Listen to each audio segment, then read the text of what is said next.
Ang programang ito ay rated SPG. Striktong patnubay at gabay ng magulang ang kailangan. Maaaring may masiselang tema, lengguwahe, karahasan, sexual, horror o droga na hindi angkop sa mga bata.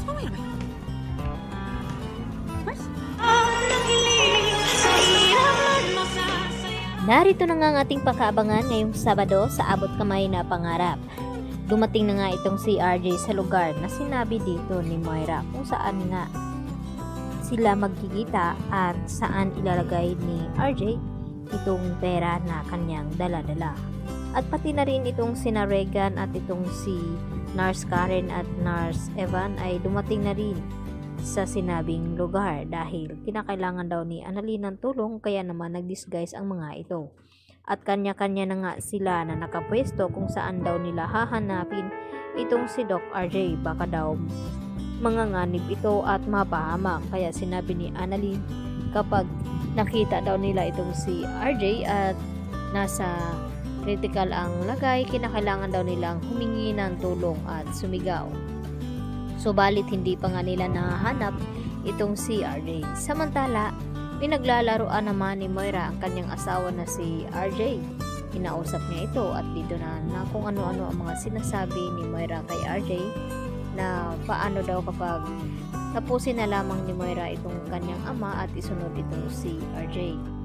At tila nagdududa itong si RJ sa mga sinasabi ng kidnapper na iyon dahil kung ano-ano nga ang sinabi at parang kilalang kilala siya nito at nasabi nga niya na may asawa nga ito at kung ano ang gustong gawin sa kanyang asawa.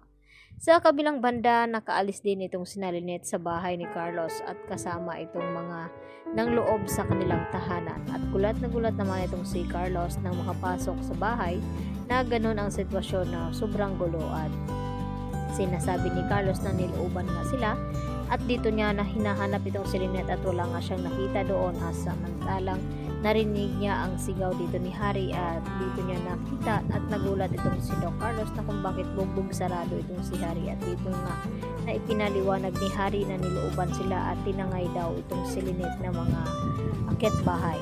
At dito na nag-alala ng gusto itong si Carlos kaya tumawag agad sila ng mga pulis upang imbestigahan ang mga pangyayari at kinakailangan nga daw mahanap nila agad ang asawa ni Carlos na si Lynette. At naroon nga sila sa bangko kung saan kukunin ni Lynette ang pera na kinakailangan ng mga hold-upper. Kapalit ang buhay dito ni Annalyn dahil binabantaan itong si Lynette na kapag magsusumbong itong si Lynette ay tiyak na idadamay daw nila itong si Annalyn.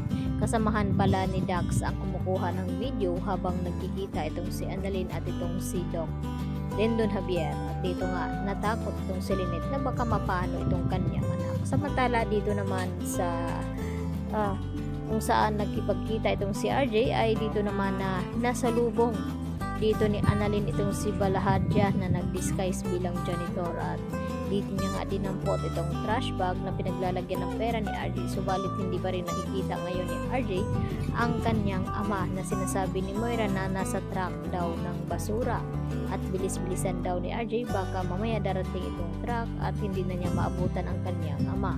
At nag-aalala naman itong si Giselle na baka iniisahan lamang itong si RJ ng kidnapper upang makuha ang pera, subalit hindi nila mailigtas ang kanilang ama at yun na nga ang nangyari dahil nakuha na nga ni Balhadja itong pera.